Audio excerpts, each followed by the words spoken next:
Tonight on Carolina News, all eyes are on South Carolina as presidential candidates prepare for primary week.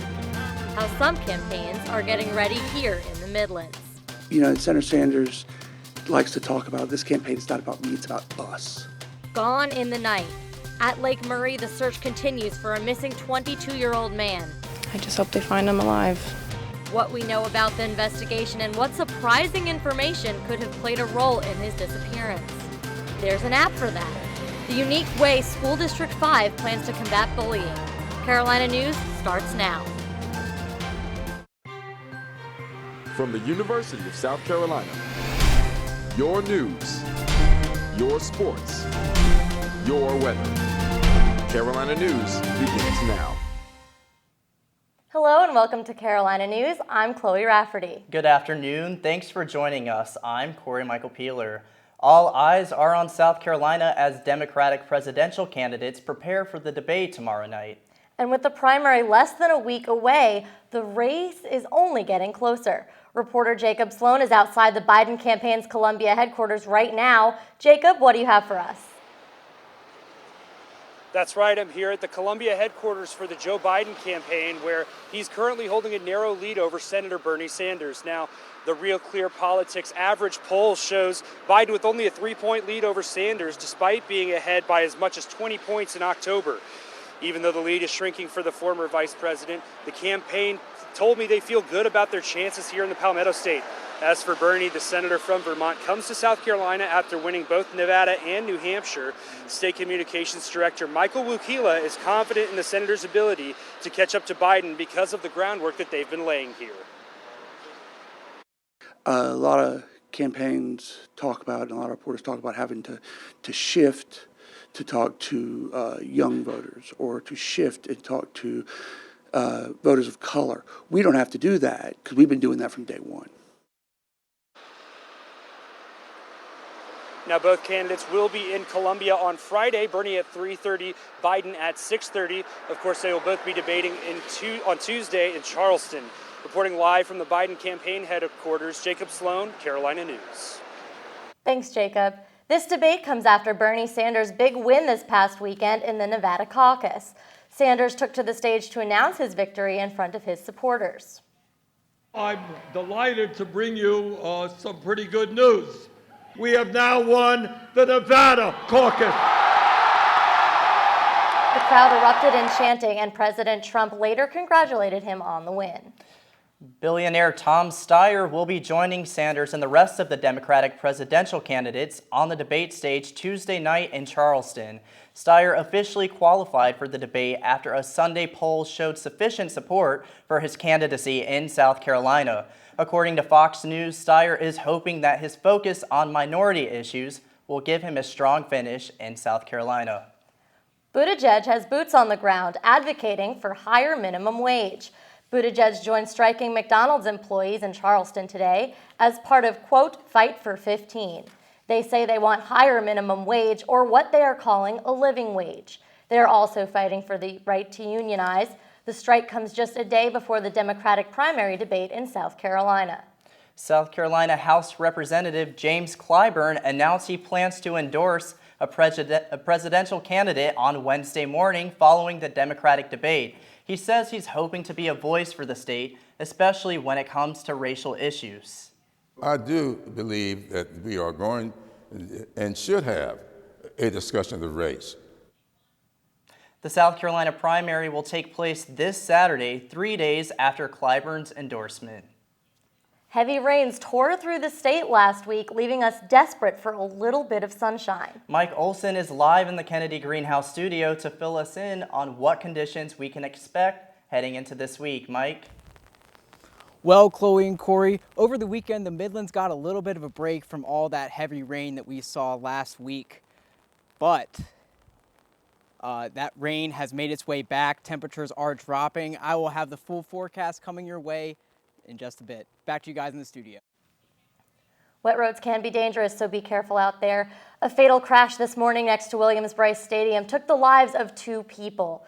According to a South Carolina Highway Patrol trooper, it happened just before 9 o'clock on Bluff Road near Eden Street. 3 vehicles were involved, but no other details have been released. After deliberating for over 26 hours, a jury reached a verdict today in the Harvey Weinstein case. The disgraced movie producer was found guilty of committing a criminal sex act in the first degree and rape in the third degree. Weinstein was acquitted on the more serious charges of predatory sexual assault and first-degree rape. He is scheduled for sentencing on March 11th. Police are still searching for Carlos Baca, the 22-year-old who went missing at Deer Island State Park this weekend. Rescue teams are even using sonar to search Lake Murray around the area that Baca was last seen. Mercy Myers is on the scene to tell us the latest. Mercy? That's right, Carlos Baca is still missing today, and as you can see right behind me, an investigation is continuing here in Deer Island State Park. There are multiple sheriff deputies here, and there is a rescue boat in the water. He was here camping with his friends near the back of the park. Multiple different rescue squads, including DNR, have searched the water, and SLED has done an aerial search of the area. We are told that Baca was wearing a camo hoodie, light colored jeans, white shoes. Baca is 22 years old and is described as a curly-haired Hispanic male, 5'10" and 170 pounds. We spoke to one of Mr. Baca's friends who says she's particularly worried because Mr. Baca did not know how to swim. Her and her friends have been out here for the past day or so looking for him, hoping he's still alive. Yeah, he was just a really funny, outgoing guy, really hardworking. He loved his family and he loved all his friends. And it just doesn't make any sense that he would just disappear like that. Newberry County Sheriff's Office says that Mr. Baca did not have his cell phone on him at the time of his disappearance. In Prosperity, Mercy Myers, Carolina News. Thanks, Mercy. And Dorchester police need your help. Carl Wayne Allewine has been missing since the beginning of January. Officials say it's possible he was last seen leaving the Ridgeville area in a black Volkswagen, and Allewine's family believes he might be in the Columbia area. If you see the 5'8", 190-pound man, contact Dorchester Police at 843-873-5111. A new app is taking the Lexington-Richland County School District by storm. The Stop It app will allow for students to anonymously report bullying to school administration. Reporter Maya Queenan has the story. Just last Tuesday, schools in District 5 launched the Stop It app. The app will allow for students to anonymously report issues happening around their school. Students can send a photo, screenshot, message, or video evidence to their administration. The main purpose of the app is to combat bullying and hopefully urge students to use the app. Student Services Officer Kelly Brown shares the benefits of the app being anonymous. Sometimes students feel like they don't want their name attached to it, or they don't know all of the details to a situation. They may have just seen something, they may just be wondering something, they may be hesitant to share, and so having an anonymous platform allows students to go ahead and say something, ask for help, report a concern, so that administration can immediately get involved and intervene if necessary. Even though the Stop It app launched less than a week ago, there have already been 6 incident reports right here in Chapin Middle School. Assistant Principal Anita Long states that she is pleasantly surprised that the app is already being used by students. That only one was a misuse, and the rest have been legitimate concerns from their perspective, and I like to honor that. So it gives them an opportunity to get straight to somebody immediately who knows that we care about them and that we value what they have to report to us. In an ever-growing digital world, the Stop It app gives the Chapin community a chance to be the champions of the story. For Carolina News, I'm Maya Queenan. The Stop It app will not be released to the public, but if a member of the community has any questions, they are encouraged to contact school administration. Another app keeping people safe, and this one is on college campuses. South Carolina State University is now offering a free app called Rave Guardian. It gives students access to law enforcement with features like easily dialing 911, a panic button, and submitting anonymous tips. The University of South Carolina also offers this app, and both schools have live demonstrations to show people how it works. Coming up next on Carolina News, for the first time since Faye Swetlick went missing, the public finally heard from the 6-year-old's mother. We'll tell you what she said next. Welcome back to Carolina News. Hundreds of people came together to mourn the loss of Faye Swetlick. In a eulogy prepared by her mom, she said her daughter was like magic. Senior pastor at Trinity Baptist Church, Dr. Eddie Coakley, read the eulogy at the final public memorial for the 6-year-old. From the day she was born, we taught her the beauty of magic in everything. And the most important type of magic that we taught her was love. Faye's mother also talked about Faye's infectious smile and asked everyone to show more love to one another. The first responders who handled Faye's case now have access to a program that allows them to process traumatic incidents. It's called the South Carolina Enforcement Assistance Program, and it's run by the State Law Enforcement Division. There were more than 20 officers involved in the case of Faye Swetlick, and the program gives services to employees affected by tough cases.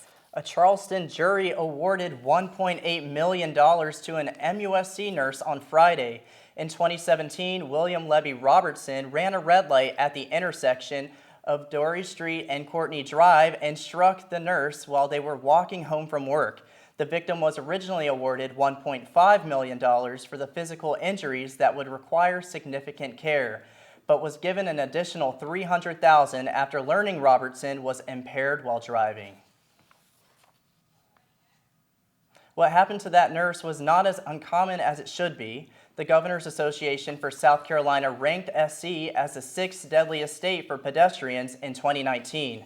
In Lexington, a group of runners and bicyclists are trying to change that. Reporter Anya Carney has the story. For most, the intersection of Charter Oak Road and Augusta Highway in Lexington goes unnoticed. But for Gary Blight and Bridget Winston, this is where their friend Diane Wells was struck and killed by a car during a jog in 2018. Ran a red light and hit her and killed her. And where Gary was hit last April. The next thing I remember is hearing my son crying. Gary and Bridget are both part of SAFE Lexington, or Streets Are For Everyone. SAFE was formed by runners and cyclists after Diane's death to help raise awareness for pedestrian and cyclist safety.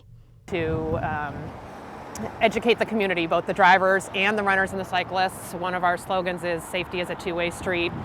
According to the SC Highway Patrol, 246 pedestrians and cyclists died on South Carolina roads and highways in 2019. Of those deaths, 37 were in Lexington County and 35 in Richland. In 2019, the Complete Streets Bill, which would require the SC Department of Transportation to provide safe and efficient accommodations for pedestrians, cyclists, and transit riders, was introduced in the House. Representative Marvin Pendarvis, primary sponsor of the bill, sees it not only promoting safety, but also economic growth. You learn that when you have adequate sidewalks in communities that have historically not had them in places that need them, you increase safety, but also you promote business, you promote growth. But more importantly, Representative Pendarvis wants to prevent further tragedy. We have to make sure that we do this for those people who've lost their lives as a result of what's happened. And for Bridget and Gary, they continue to spread awareness about how pedestrians and cyclists can stay safe. But we also want runners and cyclists to do their part to run and ride defensively and smartly and safely. SAFE's second annual 24/7 safety run takes place Monday, May 11th in downtown Lexington. For Carolina News, I'm Anya Carney. More information on how you can participate in the 24/7 safety run can be found on Safe Lexington's Facebook page. The Clydesdale property on Hugie Street will finally see some change. The Richland County Council gave its blessing to turn the 7-acre area into 2 new hotels, a retail space, an office building, and a parking garage. The project will cost $92 million and create around 250 full-time jobs. More water is coming to the Midlands, but this time it's not in the form of rain. The Niagara Bottling Company announced they will be opening a new water bottle plant in Florence. The company plans to invest $7 million into the project and create 70 new jobs. If you are a Powerball player in South Carolina, check your tickets because someone in our state just got a lot richer. According to state lottery officials, someone won $150,000 after Saturday night's drawing. Here are the winning numbers, with the Powerball number being 11. Make sure you check those tickets. You could be the winner of quite a bit of money. Well, that's exciting. Things went bananas in Charlotte over the weekend. Yeah, so thousands came out to the Epic Center in hopes of setting new world record. Carolina News' Shanti Stewart has the story. Tucked under the beautiful Charlotte skyline lies an event unlike any other, the 8th annual Banana Bar Crawl, where people come together to drink, play a part of history, and also wear banana suits. Why banana suits? We asked Banana Crawl founder Ryan Matsunaga. 8 years ago, I was at a house partying with friends and just having a good old time, and my buddy had a banana costume in his room, and I was kind of tired of the fact that there's all these other people making money off of doing banana bar crawls, but you have to buy your own costumes. And I was like, how cool would that be if I just had my own when we provide everything for a very small fee? A small price to pay to be a part of history. Hey, a bunch of nutty people hanging out, having a great time. It'd be awesome to break the record. Ryan and his team are on the verge of breaking the world record for the largest gathering of people dressed as fruits and vegetables. So we have actually broken it like the last 5 years. This year, just ticket sales alone, we've already broken it. So, I mean, it realistically should be official, after today. And he's getting help from more than just his team to make it happen. They're like, hey, we're going to break the world record for the amount of people in one spot, being in banana costumes. And, you know what? I just want to be a part of something like that. Registration for Banana Bar Crawl started at 4 p.m. Participants will be here till 7. And then they'll make their way here at the Wissy River. This is their second stop of the night. And from there, they can come here to Tin Roof. And they also have other options such as the World of Beer and Wild Wing Cafe. But one thing is clear, anywhere they go, they'll be wearing banana suits. While it is a bar crawl, breaking the world record is fun for all ages. For Carolina News, I'm Shanti Stewart. The 8th annual Banana Crawl is expected to break the Guinness World Record, but it will take up to 12 weeks to receive the final results. Well, that looked like a lot of fun. It looked like really great weather, not like what we're having here today. Yeah, our Mike Olson is out live in the Kennedy Greenhouse studio. Mike? That's right. It's rain, rain, and more rain. It seems like that's all we talk about here on Carolina News. Well, the rain's back, and it's going to stick around. I'll let you know how long it's sticking around coming up after the break. Welcome back to Carolina News. Let's take a look at our current conditions here in the capital city. It's raining outside, more doom and gloom. Our temperature is at 51 degrees, humidity is at 79%, and our winds are moving southeast at 1 mile an hour. Now, I want you to take a look at this radar here. This is the rain system that we have that's been hitting us today. As you can see, there's a small pocket here of white where we will have some dry conditions right around 6 o'clock, but then right after that, you see heavy rain in that dark green coming in from the northwest through the state. Be on the lookout for that. Definitely bring your umbrella. Now let's take a look at our current temperatures here in the state. Up in the upstate, Greenville, Rock Hill up at 48, 49. Columbia is at 51, but down along the coast, you'll see warmer temperatures at 60 in the 60s and up at 56 at Myrtle Beach. Now looking at tomorrow's temperatures, it's going to warm up a bit, but we're paying a price with that rain. Greenville and Rock Hill both Greenville's at 66, while Rock Hill is at 68, Columbia at 71, and along the coast, both Charleston and Hilton Head at 66. Now we're going to take a look at our 5-day forecast. As I mentioned, tomorrow we can expect some showers, a little bit warmer at 71 degrees, and then that rain will leave us on Wednesday. Going to be cloudy, high of 68, but I want you to pay close attention to our low here. Once the sun goes down, low of 37, it's going to be chilly, and that's how we're going to be looking into the rest of our week. On Thursday, the sun will come out, but temperatures only reaching up to 52, low of 32, and that's really how our weekend's going to look like. All in the 50s, 54 on Friday and 52 on Saturday. But that's all we have for our 5-day forecast. Back to you guys in the studio. Thank you, Mike. Sports is up next on Carolina News. When we come back, we'll have Phoebe Murray in the studio giving us the latest with the seemingly untouchable Lady Gamecocks. Welcome back to Carolina News. Lakers fans, along with the entire world, remember Kobe Bryant and his daughter at a memorial service this morning. Kobe and Gianna Bryant, along with 7 others, were killed last month in a horrific helicopter crash. Thousands came together for a memorial this morning at the Staples Center in Los Angeles, where Kobe played for 20 years, to celebrate their lives. Well, what better way to celebrate his life and honor him than to go to some Gamecock basketball games. Phoebe, what can you tell us about that? Yes, the Gamecocks have been on fire this past week. Dawn Staley and the Lady Gamecocks are the official SEC champions after yesterday's blowout win on the road against the Kentucky Wildcats.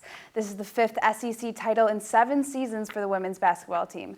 Last night, Zia Cook carried the team with 20 points to hold 14th-ranked Kentucky. Kentucky was close in closing the gap midway, but South Carolina closed with a 10-3 spurt with consecutive baskets from Cook. Kentucky outscored the Gamecocks in the fourth 15-8, but didn't get within single digits until a three-pointer with 3 seconds remaining. This is their 21st consecutive win and also Dawn Staley's 300th win with USC. The Gamecocks clinched the regular season title and #1 seed in the conference tournament with a 67-58 win over Kentucky. The women's basketball team beat LSU at home on Thursday, but that was not the case for the men. South Carolina rallied late in the last stretch Saturday, but came up shy, losing to the Tigers 86-80. Disappointed in the outcome, disappointed in 2 games in a row where defensively our attention to detail and discipline's been really, really bad. Coach Martin and the Gamecocks look ahead to Wednesday when they host the Georgia Bulldogs at 6:30 in Colonial Life. Saturday night, the Hurricanes brought a moment everyone in the hockey world except the Toronto Maple Leafs could rally around, an emergency goalie victory. After 2 Carolina goalies left with injuries, the Canes were forced to play 42-year-old David Ayres in the second period. He allowed 2 goals but made the next 8 stops to preserve the 6-3 win. Ayres doubles as a backup goalie and Zamboni driver for the Maple Leafs organization. The Hurricanes announced yesterday that Ayres will officially sound the siren before Tuesday's game against the Dallas Stars.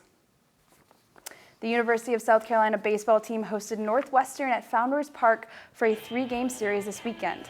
The Gamecocks saw their first fall of the season, while both Friday and Sunday's losses came in extra innings.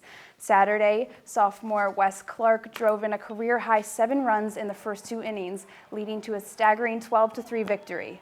Sunday, in the bottom of the 5th, Noah Campbell brought everyone home with a 3-run blast to the Carolina bullpen, his first of the season. Northwestern came out victorious, winning 2 out of the 3 games at Founder Park. Well, with the Gamecocks women's basketball team on fire and March Madness right around the corner, I cannot wait. Yeah, I think it's safe to say that we'll all be keeping our fingers crossed to see if Lady Gamecocks can keep on their winning streak that they currently have right now. I'm excited. Still more to come on Carolina News. A beloved fast food restaurant is incorporating a well-known dessert in an interesting way. We'll tell you who it is when we come back. Finally tonight on Carolina News, a southern fast food chain is bringing a new item to the menu, and it might not be what you expect. Starting today, KFCs across the country will sell donuts in the form of sandwiches. The sandwich features a piece of fried chicken in between 2 glazed donuts. If you don't want that, you could also buy a bucket of fried chicken with donuts on the side. Participating stores will be selling these sweet treats until March 6th, or while supplies last. So I don't know about you guys, but I do not think that is a sandwich that I will be trying. I would try it just to say that I tried it and then probably never eat it again. That's fair. Well, coming up, Mike Olson is live in the Kennedy Greenhouse studio with the 5-day forecast. Mike? That's right, guys. Taking a last look at our 5-day forecast. If you can bear the showers tomorrow, things will improve as we move through on into the week and into our weekend. Temperatures will level out in the mid to lower 50s. Some good weather, maybe to go out to KFC, try that new donut sandwich if that's your thing. I think I might have to, but that's all we have for our 5-day forecast. Back to you guys in the studio. Thanks, Mike. That's all the time we have today. Thanks so much for being with us. See you tomorrow. Have a great evening.